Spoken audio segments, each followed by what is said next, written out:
Welcome into the Big Bets on Campus podcast presented by BetMGM. This is the Group of Five Deep Dive. Yes, that's right. Preview season officially starting right now. Excited to welcome in my BBOC co-hosts, Mike Iannello and Brett McMurphy. We are going to get into everything that's happening in G5 land, as well as lay out some breadcrumbs for you guys to follow for the conference preview season here at Action Network. On July 29th, we're going to be previewing the Sun Belt. The next day, the 30th, the Mountain West. 31st, Conference USA and the Independents. Then on August 5th, we get into the big boy conferences, the Big 12, the 6th, the ACC, back to G5 land on August 7th, covering the MAC.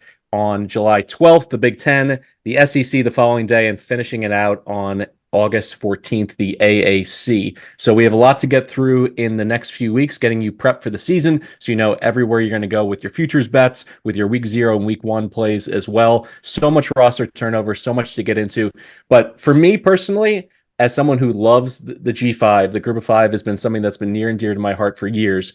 They've been getting shafted for generations. It's been 40 years since a team outside of the Power Conference Consortium has won the national championship. BYU did it in 1984. They finished as the only team in the country that was undefeated, basically forced the hand of the pollsters. But after that, they've just been behind the 8 ball. The BCS comes around in 98, Tommy Bowden and Rich Rodriguez with that offense in Tulane. They go undefeated. They don't even get a sniff of a major bowl. The next year, 99, Marshall does the same thing, runs the table. Nothing. You can go down the list. 04, Utah with Urban Meyer. They beat the stuffing out of every power conference team they played, including a huge win in the Fiesta Bowl. No chance for a national title. 2010 TCU, same deal. They finished 2 in the AP poll. All the way through the UCF perfect seasons, hanging their banners, to Cincinnati finally punching through. It took 2 straight years of dominance to get the 4 seed in the college football playoff. All of that has been put aside because for the next 2 years on top, this is basically the cherry on top of the sundae for me. I'm going to cover the G5 no matter what the national title implications are. But this year, they go from the kids table to the big boy table. They have an opportunity to play their way in as the top G5 champion to get a bid in this 12-team playoff field. So that's where we're going to start this, Iannello. I'm going to ask you first. How do you feel about finally being included in the college football playoff, and which team are you most excited to watch and to bet on in G5 land in 2024? Yeah, I am so pumped. We finally get a seat at the table. I mean, it sounds, unfortunately, I feel like it's setting up to be Liberty. Well, I'm sure we'll get into that more, but I'm very excited for, I'm sure we'll have our picks later, but, a team like Memphis, Boise State, they have Malachi Nelson at quarterback. That's a huge step up for them. Basically, what I'm kind of looking forward to is Liberty going to clown car schedule their way into the playoffs, or are they going to trip up and then open the door for another team? Because I think we saw it last year. They were the G5 representative in the Group of 6, or the Group of 6 New Year's 6 Bowls. They're not going to be the best team, but I think Liberty's probably the favorite. So I'm excited to see if anyone else can kind of take that spot. Yeah, much like the power conferences, finally the G5 can start to band together. All the Mountain West teams just talking crap on Conference USA. They don't play nobody. Same thing with the Sun Belt. I feel like there's 2 conferences at the G5 level, the Mountain West and the Sun Belt, that are just a cut above. But as you point out accurately, that does not necessarily mean they're going to get the bid, because Liberty, coming off their Fiesta Bowl season, they obviously have everything that you need. All right, we're going to get Brett into this conversation here. First of all, Brett, where are you? Just drop this in here. You can be the first one of preview season to note that you are at Media Days, correct? Let's go. Big 12 Media Days in Las Vegas. Lost wages. So what have you been up to on the floor, out on the links? Give us the lay of the land for the last 24 hours. Well, I remain undefeated in my entire long life on the golf course against Colin Wilson. That's the lead right there. And day 1 of the Big 12 Media Days, a lot of fascinating conversations, hopefully some intel for the football season. Tomorrow is day 2. Like he did with the Cincinnati Reds, Deion Sanders will be leading off festivities. All right, I'm going to get you involved in some of these G5 Power 4 questions right off the bat. So I'm very excited, at least for the next 2 years, we have a seat at the table. But how likely is a G5 P4 split moving forward, where they essentially put them in that limbo between FCS and power football? There's always been rumblings. Obviously, the SEC, the Big Ten, they're not playing the same sport financially as the teams in the MAC. But do they need them for any reason to keep them in other than just tradition? Or do you think there's a serious threat that they're going to break off, create their own governing body, make their own TV deals, and move on without the G5 teams? To be brutally honest, nobody knows right now. Nobody really knows what the future of college football or college athletics will look like in the next 2 years, the next 3 years, certainly the next 5 years. One thing you mentioned, it's been 40 years since BYU won the national championship. Sorry to break it to you, Mike. It will be another 400 years before a G5 team wins the national championship. Something you mentioned, I think, will basically determine what happens. Does the Power Four need the Group 5, as far as scheduling purposes? If they do, then the G5 will continue to exist. They won't be able to compete on the level of the Power Four. And look, this doesn't mean that a Group of 5 team cannot beat a Power 4 team on the field. They absolutely can on any given Saturday, if you will. However, the other 364 days a year, they cannot compete with the power leagues because of the revenue difference, everything it's well documented. Will they split apart? I think it's this simple, but it's not this simple. Will the Big Ten and the SEC get what they want moving forward as far as scholarship limits, revenue sharing, whatever we end up with in college football? If they do, then they'll probably let everybody still play with them. If they don't, they'll take their ball and they'll go create their own playoff. And then, we'll have the split. I think you'll see some group. I hate this. I totally hate this. I know you guys do too. I think you could have some Group 5 teams drop down to the FCS level. And that sucks. But that's college athletics. It's become a business. I talked to Mike Gundy today. He's like, look, these, whether we want to admit it or not, these players are employees and we're paying them, and that's how it is. Well, if you can't pay players, then you're not going to get a lot of good players. So then what happens? Can you still compete? Will coaches want to go there, or do you just drop to the FCS and do a non-revenue type model? That's the unknown. Brad, I kind of have a follow-up question to that. Do you think that, I know Calabrese is a big college hoops guy. Do you think that the NCAA tournament is kind of helping keep them together? Is basketball tied in here? Or do you think if they were going to split, it would just be football kind of going separately? Or do you think basketball is kind of helping keep the G5? Because they definitely need it in basketball. And kind of a part two to that, if there is no split going forward, do you see a world where there's a G5 only playoff at some point? So, basketball is a consideration, but football is driving the bus. Like if they decide to split, they're going to split for everything. I think you also could see a different split. If you want to get really radical and think, 5-10 years down the road, you could see where football splits apart from the university.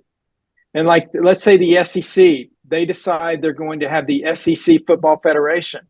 Well, in the SEC Football Federation, they're going to say, hey, Vanderbilt, you know what? You can remain an SEC member in college basketball and all of our other non-football sports, but in the Football Federation, we're joining up with 16 other universities, and that's our Football Federation. So I think that would be split separately. So how does that impact the NCAA tournament? It's hard to say, but the decisions will be determined by basketball. As far as if there's a G5 playoff, I've talked to a lot of people in the G5, commissioners, athletic directors, and this is something I don't think that's been talked about a lot. I think it will get more attention down the road. Nobody in the G5 wants to have their own playoff, because then you're admitting you're not on an equal level with Power 4. Look, we know they're not on an equal level. That's just how it is. They don't want to admit that, though. So by having a playoff, you're admitting we can't compete. We're not as good as these guys. However, what has been presented to me is have a G5 playoff that starts in mid-November. Yeah, you're going to have to adjust a lot of schedules. And the winner of the G5 playoff advances to the college football playoff. So that's a way to kind of get the best of both worlds. You have a playoff, and then the winner advances to the playoff. The losers can go to bowl games, And so that way you can generate more revenue. You can, there are obviously people would watch that. It'd kind of be like a, play-in game for the NCAA basketball tournament. Will that happen? I don't know. All I know is everything is on the table. They are considering all options. Now, when you say, will this happen, obviously there's major power brokers across all the Power Four conferences. Is there any single person, a university president, some TV executive who, graduated from Western Michigan or something that we're not aware of, that can throw their hat in the ring and at least have a tiny voice for the G5, or are they just basically the nails and all these Power Four power brokers are the hammers? So in 2 words, absolutely not. I mean, dude, it's packed. The Big Ten and the SEC rule college athletics, and the Big 12 and ACC are just trying to stay in their orbit.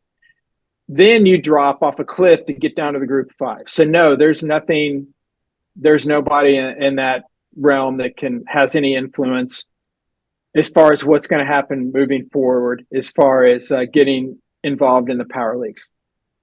All right, if that's the case, and at best these, G5 teams are the caddies, and they're just at the country club carrying the bags for, the SEC commissioners and TV execs and everything. Wait. They're not carrying the bags. They're cleaning the shoes. They're driving the cart. They're not even in the caddy mode. Sorry. The ACC is the caddy. Yeah, right, fair enough. Fair enough, guys. Pac-12 was the caddy. We saw it happen to them. But sometimes, the gopher on Caddyshack. The members here will throw some cash around. So, to your knowledge right now, what's the biggest paycheck game for a G5 team traveling to a P4 team? Like Appalachian State, that Texas A&M money is still good. They won that game. It happens almost every single year. So, At least that's a positive headline for the G5. You can not only get paid, but you can also win on the road against these big boys. Yeah, so I found it looks like 7 teams that will earn at least $1.7 million. I'll start at the bottom. UTSA is playing Texas. They actually have a 5-game series with Texas. Very impressive for the Meeps. 1.7 million average for those 5 games. Texas is also paying Colorado State $1.8 million. Ohio State, $1.8 million to Western Michigan. Michigan, $1.8 million to Arkansas State. Michigan, $1.85 million to Fresno. And our top 3, shocker of all shockers, are SEC teams. They're all paying the same amount. Alabama's paying $1.9 to Western Kentucky. Georgia's paying $1.9 million to UMass. And how can you forget? You talked about the upsets. How can we forget Auburn paying New Mexico State and our boy $1.85 million to lose in Auburn? Well, guess what? Auburn is paying New Mexico $1.9 million. So the land of enchantment, we'll see if they have a double curse on War Eagle this year. Matt Mitchell, you better put a Diego drop right there, baby. All right, last question. But you guys are, our whole thing is what's going on at the Power 12. What's going on at the Power 4 and the Group 5? Mike, that's a perfect analogy. Diego, where is he now? He's at freaking Vanderbilt. Okay, he moved up into the Power League. He sold his soul. He got paid, and he moved on. Unfortunately, that the Group of 5, I'll make this rant short, has become a feeding system for the power leagues. The Group 5 coaches I talk to, it's like if they have anybody, they develop anybody, it sets them up to move up to the big leagues. Hey, we still claim Diego. We've done that on this pod. We've adopted them as our sons. Look, we understand we're the bottom feeders. When they move up to the Power 5 or go off to the NFL, me and Calabrese very much still are root for them as our adopted sons, and we are proud to move on to bigger, better things. All right, last question here about power consolidation or any moves you can make on the chessboard. What are your thoughts on the Mountain West potentially, dropping an olive branch to Oregon State and Wazoo, allowing them to fill their schedule with Mountain West teams this year? Is that a prelude to them just putting their hands up and saying, all right, the music stopped, we didn't have a chair in the P4, we may as well join the Mountain West? And if that's the case, how strong are they vis-a-vis an ACC, a Big 12. Obviously, those are the two teams below the tier of the Big 10 and the SEC. I know that there's a big gap, but does that help them close it at all? And how realistic would it be for the Cougars and Beavers to join the Mountain West? Yeah, Mike. So this gets really tricky, and it depends on who you talk to. The question is the Pac-2 or two-pack, if you will. They want to keep the Pac-12 name alive, and that is they would have to add teams from the Mountain West. Well, the Mountain West has these crazy exit fees, so they're not going to. That's not going to be easy to do. Two-pack does not want to add the entire Mountain West. They simply don't. Now, would they take the top 6 or top 8? Absolutely. But again, the exit fees, how do you do that? Does two-pack, with all the money they have from the exit fees from the schools that left the Pac-12, do they use that money to help those schools get out of the buyouts? Do they try to work a deal with the Mountain West? Obviously, the Mountain West would love to do a reverse merger where they bring in Oregon State and Washington State, but then they take the Pac-12 name, the brand. I mean, that does still hold a lot of value. Again, what I said earlier, nobody knows what's going to happen in the next 3 to 5 years. Nobody knows what's going to happen with two-pack and the Mountain West. We'll have to find out. Ultimately, like everything else in college athletics, it's who has the most money will ultimately win this battle. I honestly don't know what will happen. I know that the two-pack will not join the Mountain. That will be their last resort, is to join the Mountain West. They want to rebuild the Pac-12. Can they do it? We'll see. One thing you mentioned, which I think people should look at that are wanting to wager on Mountain West teams, whether it's to get to the playoff, to win the conference or whatever, by playing these teams from two-pack, they only have 7 conference games this year. I mean, and you look at their non-conference schedule, like I know you love Boise State. I think you put them to win the playoff, and you're going to hedge it later. Boise State plays Oregon State and Washington State and Oregon. So if they lose all 3 of those games and they win the Mountain West, are they going to get rewarded for that schedule? Or are they going to get docked because they've got 3 or 4 losses? Nobody knows till we get to December. But I would, if you're looking to play a Group 5 team to get to the playoff, I would keep in mind that the Mountain West has to play 5 non-conference games, and the league, everyone in the league plays at least one of the two-pack. Some of them play 2, like Boise. And yeah, that's a great opportunity. If you win those games, that raises your profile. But if you lose them, you're dead. So I'm not saying to eliminate them or automatically take somebody from the Mountain West. I'm just saying this is a different wrinkle that nobody's ever had before. Nobody has ever played only 7 conference games. So this is something totally new.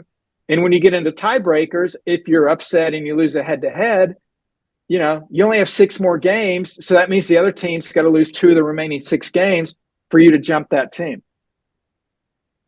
Right. I mentioned how we do like seeing our guys graduate to the Power 5 and root for them. That also goes for coaches a lot of times. We saw, Willie Fritz finally get the call up from Tulane to Houston. Kind of, Houston, obviously another one of our former friends over there. Who are some, G5 coach prospects that you could see maybe if they have a good season, get a Power 4, Power 5, Power 4, whatever you want to call it, job next year? And kind of a part B to that question, because basically the reason I'm asking it is I've been waiting for Jeff Traylor to get a Power 4 job for years, and I'm curious why hasn't he? Because I think he's such a good coach. He's such a good recruiter. Is there is there another name you could think of? And also why haven't we seen Traylor get that bigger job? Yeah, Mike. So that was the first guy I was going to mention, was Jeff Traylor. Basically I think with coaches now, especially successful coaches at the Group 5 level, I mean, the money's not the same as the Power 5, but they're making nice money. It's not like, 10, 15, 20 years ago where you would automatically make a jump to another school because you needed the money. There was such a disparity. Of course, Power 4 is paying, $8-9 million a year, and Group 5's quote only, 4 or 5 or whatever. But still, it's pretty good. So I think these Group 5 coaches are being a lot more selective. you don't want to just accept the job where you can't win, because then you get fired in 3 years and you're out of work. So I think they're more selective. I think that's the case with Traylor. Look, I don't think he's trying to leave UTSA, but if you're any kind of coach, if you're anybody in any realm of business, if somebody comes to you and wants to double your salary, you're going to listen to them, no matter how much you love your current position. I think he's going to, if UTSA, and I expect them, I would not, if you want my pick in the American, I like meat. And if they win it, he's going to have some opportunities. Will he find the right opportunity? Billy Napier, he turned down several opportunities until finally he ended up at Florida. I think another name. He'll be back with us next year. Don't worry. Yes, Sunbelt Billy is going to be back where he belongs pretty soon. But that's a separate conversation. Dude, I know you guys know it. Their last 5 games of the season is like, you wouldn't wish that on anybody. It's a funeral march for sure. That's it. Yeah. And plus, if you lose to Miami to open the season, I was doing a hit with some UCF people today at Big 12 Media Days, and they were saying, "Oh, there's a big game in Florida." I'm like, "Yeah, you beat Florida, you can fire Billy Napier." And so I said, "I know you're going to cut this and just make me say fire Billy Napier, but that's the way the world works." But yeah, poor Billy, good dude, but yeah, he's Brett. Real quick, so obviously, Alex Golish is who my other guy was going to say at USF. Yeah, like what he did in year 1 was incredible. Where they were, if they can get back to a bowl game, great offensive mind. He's showing what he did at Tennessee was not a fluke. It wasn't all Josh Heupel. I think he's another candidate that you have to look at as far as moving up. Yeah, Chadwell's not one I would mention. But real quick, I mentioned we are proud of Willie Fritz. I don't know about Calabrese. I did not like this offseason's trend of Kane Womack leaving to be Alabama's defensive coordinator. You had Marcus Lindquist leave Buffalo to be like a safeties coach. As this gap continues to widen, I have a bad feeling you're going to say yes. Do you think that's going to be a trend? Because that's something I don't see. I don't want to see head coaches leave to be like equipment managers for Alabama. So they won't be equipment managers. They'll be assistant equipment managers. Oh, yeah. They'll be the assistant to the equipment manager. Equipment analyst for sure. Equipment analyst. Dwight Schrute.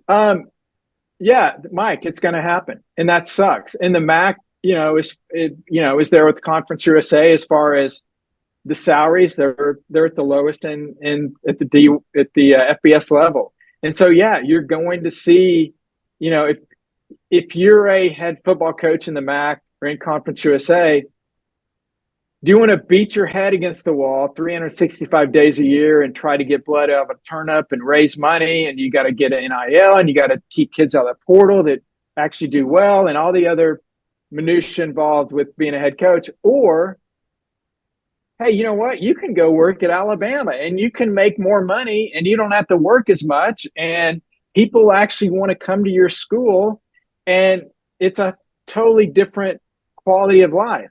So yeah, unfortunately, I think this is more of the norm that's going to happen. This is not a fluke. It's going to continue to happen. And again, I hate that this happens. I totally hate it. I don't want the Big Ten and SEC to have an NFL-like league. It'll be great for TV, but it will suck because it will suck everything out of college football that we all love, all the weirdness, the crazy, stupid stuff that you don't see in the NFL that you only see in college football. Yeah, that's the problem with college football. It's like the NFL doesn't have the NFC North's job isn't to put the NFC South out of business, and that's what it is in college. It's like it's to go 9-8 and get in the playoffs. Yeah. Just one note: if you do say you go to Alabama so you don't have to work as much, if you say that 3 times in a row, Miss Terry just drops off Nick Saban in front of your house at 4 a.m. with a bullhorn and just gets you working because, man, he worked those analysts absolutely to death. I got to see. Hold on. Here we go. He's gone. So DeBoer's already. He wants guys home on the weekend. He doesn't, so he's not going to. So he says, wait until he loses 2 games in September. He's playing music at practice. They'll fire him by then. Yeah. Quick question for you here to get you out. Last one. FCS schools moving up to the G5 level to fill in some of those spots. We saw SMU get their shot to move up. We've seen lots of schools in the past, UCF, Houston, the list goes on and on. Have you heard any rumblings for North Dakota State, a South Dakota State coming off a national title, a Villanova, a Montana, to be able to fit into the right geographic footprint, to have the right stadium size, sports culture, media market, all those things? Anything like that on your radar right now in this offseason realignment, shuffle?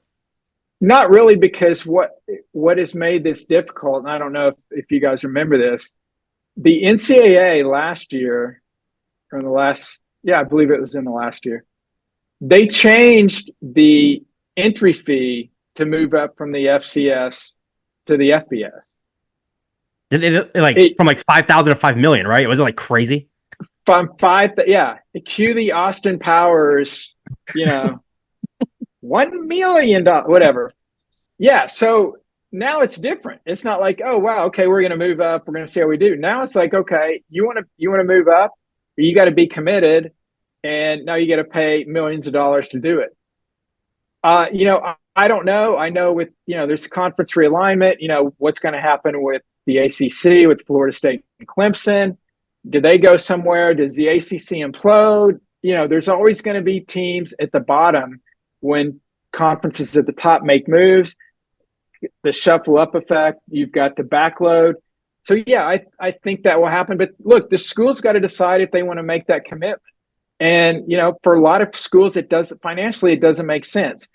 The Conference USAs, the MACs, even the Mountain West, they don't get the huge media rights deals that the power leagues get. And so if you're moving, you may move up to the FBS, but net you're gonna lose more money than if you just stay in the FCS. Yeah, I think there's a lot to be said about the hard ceiling in terms of what they can do to up their profile. Yes, adding a school like North Dakota State, if you look at the Sagarin ratings for the last 10 years, you're adding a team that's sometimes top 35 across all Division I. They're a great team. They compete for national titles, but it's in the middle of nowhere. And it's like, how many people in North Dakota have TV sets?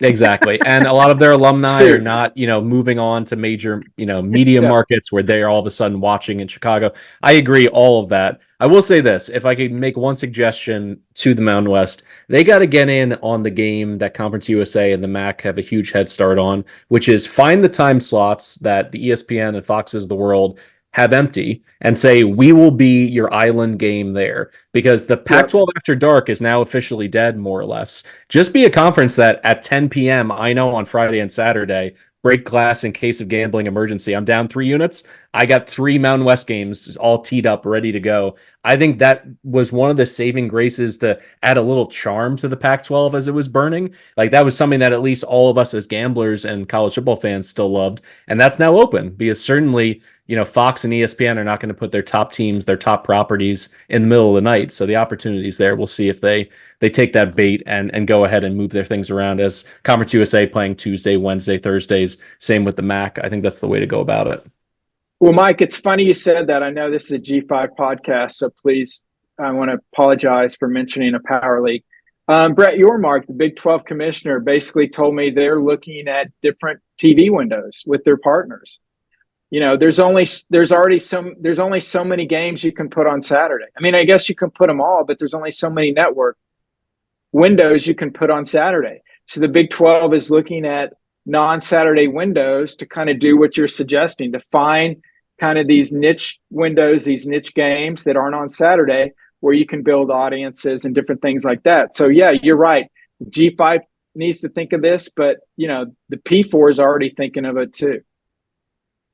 So just for a reminder for our audience, we're going to be hitting all the conferences, the P4, the Group of Five, the independents, everything in the coming weeks. It's going to start at the end of July, work its way through mid-August, getting you ready for week 0. Brett, thank you so much for hopping on. Enjoy the rest of Big 12 Media Days, and try to take it easy on Colin. You can't just give him a couple holes on the front. You got to give him a shot down the stretch. We can't have him tail between his legs coming into preview season. We need the strongest, most virile Colin Wilson that we can get here at Action. Brett, real quick, who's your G5 pick to represent the playoff? Oh man, I could go. It's not Liberty. It's not Boise. I'm going Texas State or East Carolina. Ooh, love it. Spicy. I love it. How's that? So I will not take it easy on Colin. but I am going to require him as part of our bet playing golf that every time he mentions he was at one of the media days, he has to pay me $100. So hopefully he doesn't mention it as much. All right. Thanks, Brett. Thanks, Brett. Thanks, guys. You got it. Time for a fun programming note. We are just about on the precipice of preview season here in G5 land. That means on Monday, July 29th, the first conference preview is dropping. That will be the Sun Belt. I busted out my Armonte Edwards App State jersey just for the occasion. But I know a lot of our listeners are always asking on social. They're pinging us, hey, is there any way we can get this content earlier? Is there a way we can listen to it sooner? There is. BBOC YouTube channel goes live this Thursday, July 25th, and there's going to be multiple opportunities to watch episodes early. So you're going to want to go ahead and subscribe, like, comment, everything on that channel so that it's the top of your feed, because there's going to be all kinds of great new stuff from the BBOC team, not just me and Ianello, but also Stuckey, Colin Wilson, and Brett McMurphy. We're going to have what we have done in years past, but we're also going to have exclusives just for that YouTube channel. Going to have some shorts, going to have lots of things to engage with our audience. So really excited to jump into that. Speaking of formats that you're familiar with, the last 2 years, Ianello and I have drafted G5 teams to get previously the New Year's Six auto bid. Now, with the seat of the table in the college football playoff, we're going to go ahead and draft 5 teams each. The winner is going to get a bowl, prize pack, a hat, a t-shirt of that team. And as always, this seems like it needed to be an asterisk, but really it's been just the way that this thing has been won. If we do not pick the champion in our 10 picks, it goes to Matt Mitchell. 2 years in a row. He got Tulane 2 years ago. He got Liberty last year out of Conference USA. So hopefully with 10 picks, we nail it this time around. I believe Ianello got to start last year, so I'm going to get off the board here quick with my number 1 pick, Boise State. I wax poetic for about 3,000 words on the Action Network app. You can go check out that preview, why I'm betting them at 600 to 1 to win the national title. Lots of hedge opportunities if they get that auto bid out of the G5.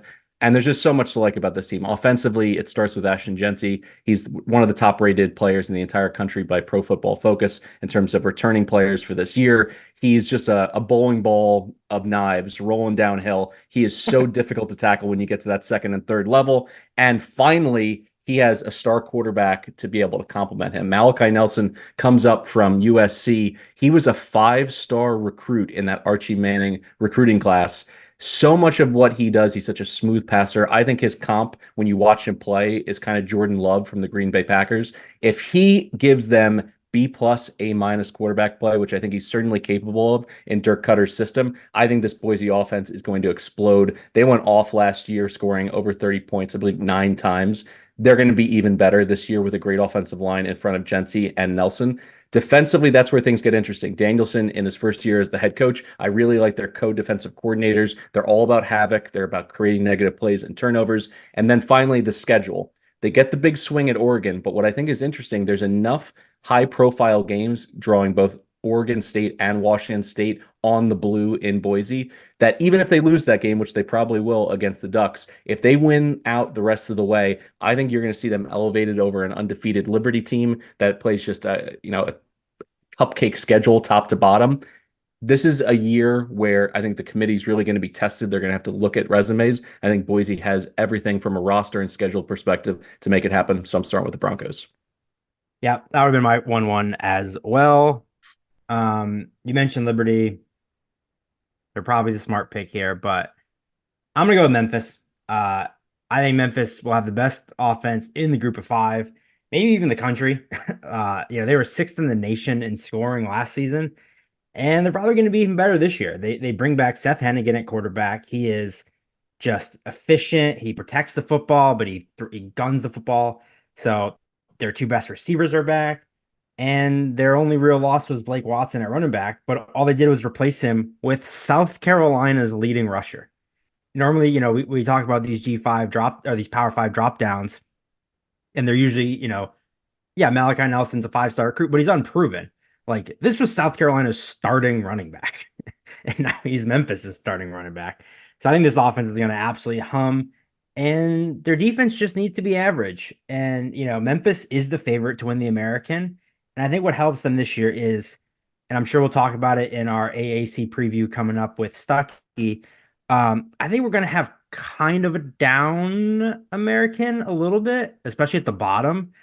But the AAC is still typically viewed as the strongest G5 conference. So I think the winner of the American was going to have a big leg up, even if they're not the undefeated Liberty. Memphis is the favorite to win the American.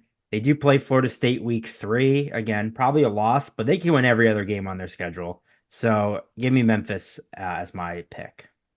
Yeah, I mean, let's step into the trust tree for a second. You're up against Florida State, but it's DJU. How confident are you in a potential upset? Let's just go percentage wise. Obviously, it's not a coin flip game. It's not 50-50, but where are you in terms of Norvell facing off against his former team? Well, as I was going to say, it's also the revenge again. I mean, you could Mike Norvell revenging. I think it's more the revenge against Norvell for leaving them. Yeah, I mean, it's hard to put a number on it, but I let's put it this way: DJU's not like unupsettable.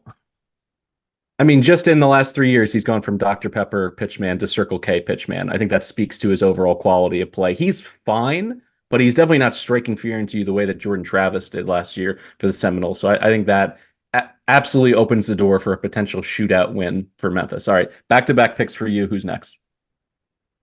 Yeah, I'm actually going to stick in the American. I'm going to take Tulane. I think they're the biggest competition in Memphis. And even though, they lose Willie Fritz to Houston, I don't know that they could have replaced him with a better hire than John Summerall, coming from Troy off back-to-back Sun Belt titles.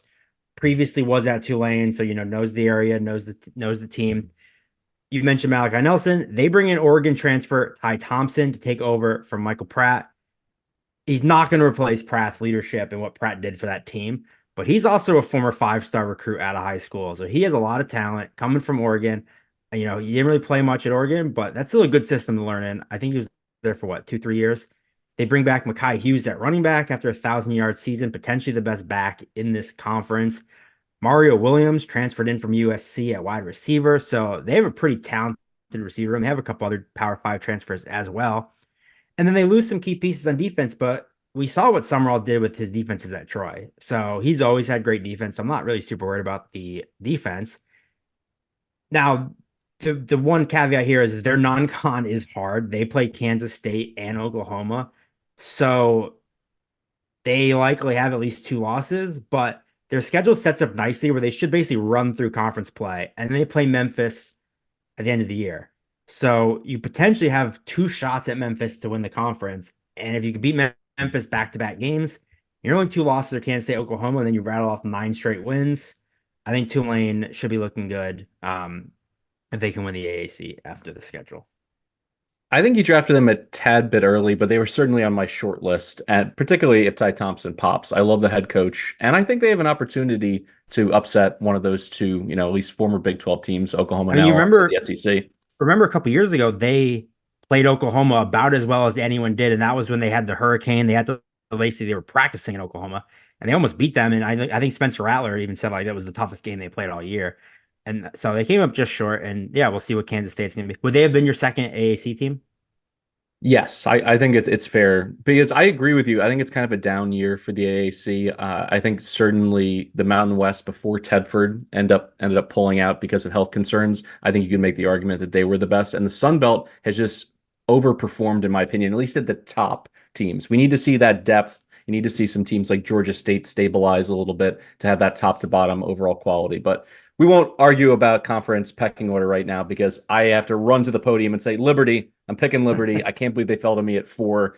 Let's start with this. If you look at Colin Wilson's power rankings or Kelly Ford's, K Ford rankings, they're going to be a favorite by more than a touchdown in 11 of 12 games this year. That's absurd. And their only difficult game is going to be a coin flip. They're probably going to be a short dog in Boone against Appalachian State. That's it. And this is a team that ran right through Conference USA last year. They get Kaiden Salter back as their quarterback. He had 5 starts last year, whereas QBR was 92 or higher. So he runs this Jamie Chadwell offense to a T. He's got Cooley back in the backfield with him, 3 starters on the offensive line. Now, they lost a lot in terms of their receiving core. Their number 1 receiver off to the SEC. But keep an eye on Division II transfer Dante Lee. He comes in from Shaw in Raleigh, North Carolina, and HBCU. He had offers from Power 4 teams all over the place, NC State most notably. He could be a star for them, and if they're able to get something from their receiving core, I think this offense will be just as good as they were last year.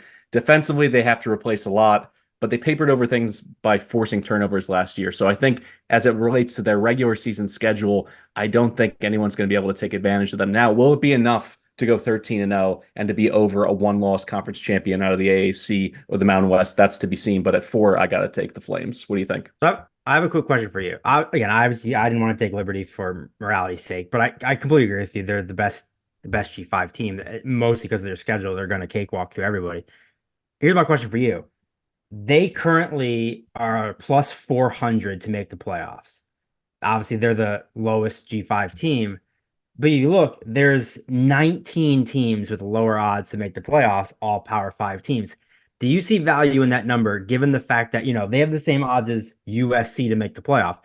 USC has 4 to 5 teams ahead of them in its own conference that are more likely to make the playoffs, where you're basically plus 400 that they're not going to lose 2 games or get jumped by a one-loss American team.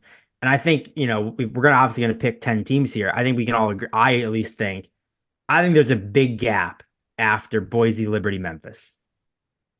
If I could bet the 3 of them or the field, I'm taking the 3 of them. I think the representative will be one of those 3.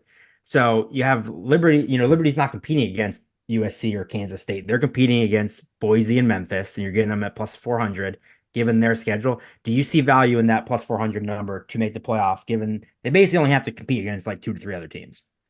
Maybe this is betting scar tissue, but I've always hated it in years past where you can go undefeated and you still get hopped over, screwed over by the BCS computers or the committee or whatever it is. That's lining up for this Liberty team to go undefeated and to get hopped by a one-loss team. So at 4-1, that's not enough to entice me to hold up my money for the whole year just to get hosed by the committee. Where if you really believe in them, you believe that they're going to win at App State and go undefeated, why not take them at plus 125 or 130 in that one game, load up on that spot if you believe they're going to run the table, because there's no avenue for them to get the G5 auto bid if they lose a single game in the regular season, in my opinion. So that's how I would end up playing the Flames. That makes sense. Well, instead of doing that, I'm just going to take my next pick. I'm going to take App State because I actually think App State beats Liberty. App State was people forget App State was the dominant program in the Sun Belt up until a few years. And then you look around the rest of the Sun Belt, James Madison, Troy, South Alabama, the 3 big dogs the last 2 to 3 years, all lose their head coach. So that just leaves that wide open. App State returns quarterback Joey Aguilar, and nearly their entire defense. Their offense is going to be great with Aguilar back. Their defense should be good again. They make a trip to Clemson week 2, but every other game on their schedule is winnable. And as we mentioned it, let's say you got a 1-loss App State team at the end of the year, or even a 2-loss App State versus a 1-loss Liberty, and App State beat Liberty. So the fact that they play Liberty, which is their biggest competition likely for this spot, a head-to-head win I think goes a long way. So if you have, the American, like I said, the American, potentially Tulane and Memphis play each other twice. Let's say they split the series. You could have the same thing in the Mountain West with Boise and App.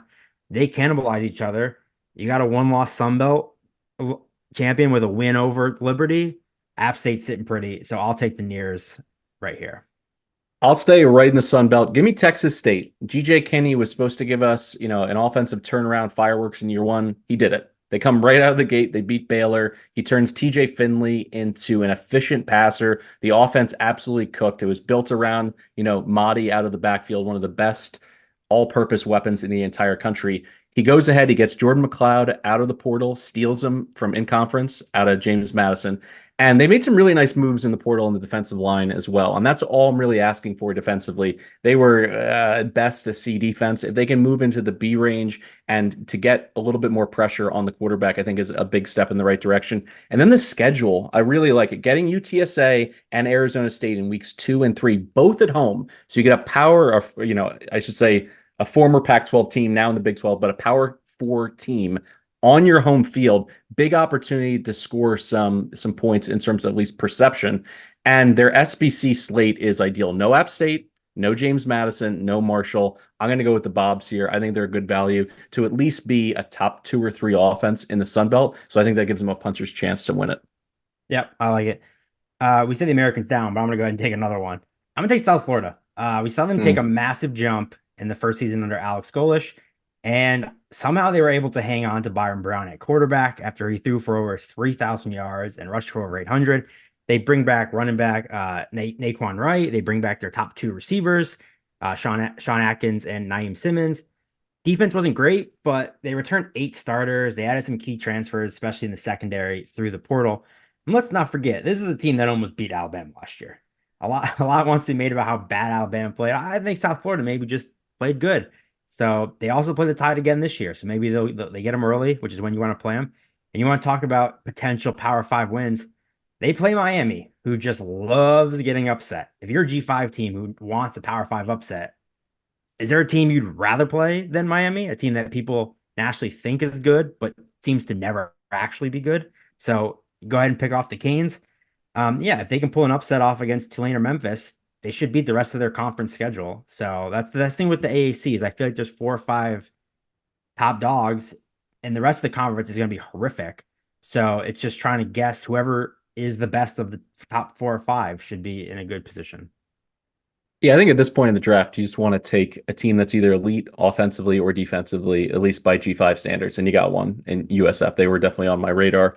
I'm going to go with UNLV. You know, the Go-Go is back in Sin City this year. They were able to retain their entire staff. Barry Odom coming off a 9-5 season, the first season with more than 7 wins since 1984. You got Matthew Sluka from Holy Cross, Haj Malik Williams from Campbell. They're going to compete for the job, but they're both kind of perfect fits as dual threats to be able to run this offense. They still get to throw to Ricky White. That was a huge win for the Running Rebs to keep him away from a Power 4 team and those NIL riches. Great offensive line anchored by Tiger Shanks, all-timer name. And defensively, they should improve because they went big in the portal. We've talked a lot about this, that it's becoming like the minor leagues up to the majors where all these teams, they just get ransacked in the offseason and they lose all conference performers. They go the other way. They get Jalen Catalon from Texas and Tony Grimes, a former 5-star corner from Texas A&M. If their defense takes a step forward and either of these quarterbacks pop, I think they're going to be right there with Boise, who they host this year. So I think that's interesting. October 25th, circle that game. One of the best in the Mountain West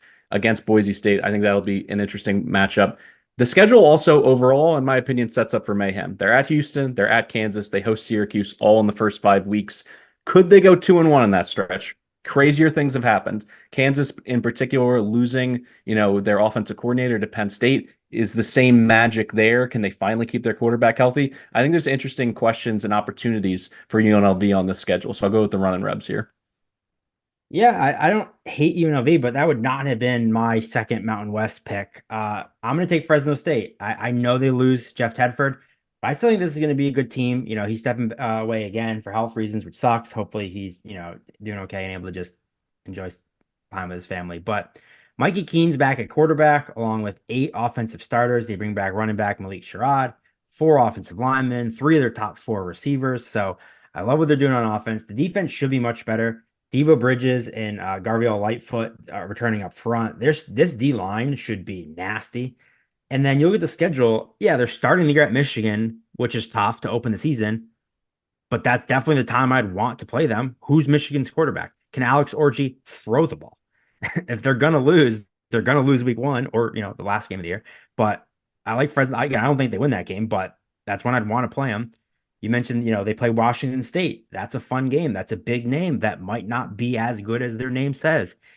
And then they close the year with at UCLA, which who knows what the Bruins are going to be after a Big Ten slate. They're going to be beat up, traveling across the country. They might be, a 4 or 5 win team and ready to just quit on the year. That's a big statement to finish the year fresh in people's minds going into the Mountain West title game. So I like the way the schedule sets up for them. They have the hard competition, but they kind of get them in good spots. So I'll go ahead and take Fresno State. They're probably my second favorite Mountain West team. All right, I'll close this up with, really, this is a pure coach play. I'll go UTSA.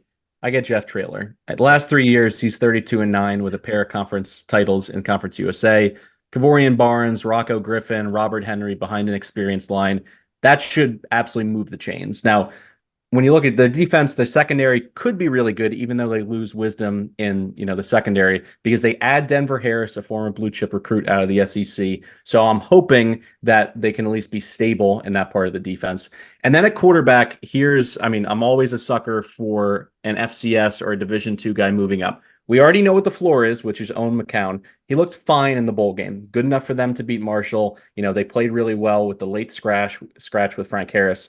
But Demetrius Davis from Alabama State, know this name. Former four-star recruit out of Texas. He won not one, but two 6A Texas high school championships. He is electric. He scrambles. He gets outside the pocket. He throws off platform. He got better in his second year at Alabama State from an accuracy perspective, and he's flying under the radar because he tore his meniscus and didn't play a full season. If he wins this job, they're not going to beat Texas on the road, but I think they could beat Memphis, and things could get really interesting if they find some weapons on the perimeter to pair with Davis. So I'm going to go with the Roadrunners. Meep meep. Still love Coach Traylor. Between, my bookend picks here almost, between Traylor and then Jamie Chadwell, I think we're going to look back in 5 years and be like, how did the G5 have these guys for so long? It's insane how good of, coaches they both are and the fact that they've held around. Yeah, I love it. Obviously, I'm always good for back and meet. All right, we have time for one more segment before we kick it to the next episode. So hit me with your coach's question that you were teasing before we started recording. So tons of new coaches in the group of five. So I have a two-part question. The first time is, here are the first time head coaches. I want to know who your favorite is out of this group, whether it's favorite just in a vacuum, favorite coach, or it's favorite who you think is going to do the best in their role. You have Jeff Choate at Nevada, Jay Sawvell at Wyoming, Spencer Danielson at Boise State, Dale McGee taking over at Georgia State, Gerard Parker coming over to Troy. And then these two are they've been head coaches, but at the FCS level, coming up to the FBS. Scotty Walden coming to UTEP from Austin P, and Bob Chesney from James Madison coming from Holy Cross. Of that group, who are you highest on? Which hire do you like the most? I can't resist the people that have deep roots into D2 football. So I'm going Bob Chesney. What he did at Holy Cross was a borderline miracle, which is appropriate being at a Catholic school. Listen, he killed it at D2 Assumption. He makes 3 straight playoffs there. He goes to Holy Cross. They were coming off back-to-back 4-7 seasons. He's a program builder, a resurrector. He takes them to 4 playoff runs in 6 seasons. That just doesn't happen in Worcester, Mass. They finished 6th in the nation in 2022. He's the AFCA Coach of the Year that season. And then when you look at what he has to work with right away, yes, James Madison, their roster was plundered. You had transfers, you had people graduating. They still get Dylan Morris, a former blue chip quarterback, in to play quarterback. And when it comes to this system, if you watched any Holy Cross football, they were so effective running the football, which made them really, really good on third downs. But last year, 6.3 yards per carry for the Crusaders. I think he's going to establish the run again. He gets Petaway in the portal from North Carolina. He gets Adii from North Texas at running back as well. I think this offense could be top 4 right away. And what's interesting, too, if you watch this guy get interviewed, he looks like a young Jeremy Renner, and he's just an insane motivator. So, the fact that this is a mini rebuild, I think that plays perfectly to him, as opposed to getting the keys to a Ferrari and be like, just don't crash it. I think he's going to get to his fingerprints all over this James Madison program, which, by the way, continually hires good head coaches. It wasn't just Kurt Signetti. Mike Houston before that. They know how to hire coaches. They did their homework on this guy. I'm going to go with Chesney. For the record, you texted me that I was going to be surprised by your picks. I absolutely knew you were picking Bob Chesney. We got to get a Kenny Chesney drop for him this year. Second part of this question, rehires. Former head coaches now getting another job, another chance. Some of them might have an asterisk because they didn't actually get fired. But this list, you got Ken Niumatalolo taking over San Jose State. Bronco Mendenhall coming back from his little sabbatical at New Mexico. Major Applewhite getting another chance at South Alabama. Sean Lewis getting fired from Colorado, going to San Diego State. You have Bryant Vincent now at UL Monroe. Derek Mason taking over Middle Tennessee, or I know you're not going to pick him, but I'll say him anyway. Tony Sanchez at New Mexico State. And one caveat too, I left John Summerall off this list because we both agree that's a phenomenal hire. So of the names I just mentioned getting second head coaching jobs, or third in some cases, who do you think will have the most success the second time around? Give me Bronco Mendenhall. I knew you would pick him too. I was like, he's either picking Niumatalolo or, Bronco Mendenhall's kind of cheating because he was a great coach and didn't get fired. But I'm like, he's either going Niumatalolo because I know you love him, or Mendenhall. But so what a great hire for New Mexico. Just a phenomenal hire. He won 99 games at BYU. He had 4 straight 10-win seasons. Really fun offenses built around athletic QBs like Taysom Hill. He goes to Virginia, which is such a historically difficult place to win, builds a really fun offense around Bryce Perkins. They make the Orange Bowl. So Devin Dampier, keep that name in mind. He could be that guy for him. He's a little sawed-off quarterback, super, fluid in the pocket, can do all kinds of things that you want a dual threat to do. New Mexico could pop, at least be a fun team that gets like 4 or 5 wins, but it's always fun to watch on a Friday night or a late night Saturday. So I'm going to go with the Lobos and Bronco Mendenhall. All right, for Mike Ainello, I'm Mike Calabrese. This has been the Group of 5 Deep Dive under the Big Bets on Campus banner presented by BetMGM. Next time you hear from us, we are going to be breaking down the Sun Belt. We're also going to be giving you our guys, those guys who are going to be in the running for the Bailey Zappi Memorial Award, an opportunity to spot the next Diego Pavia. We can't wait to break it down for you. We're also going to have all kinds of experts from the BBOC universe, Stuckey, Colin Wilson parachuting into episodes as well. And a reminder, this is going to be your opportunity to go ahead and subscribe to the BBOC YouTube channel that goes live this Thursday, July 25th. Thanks so much for listening. Can't wait to gear up for the 2024 season.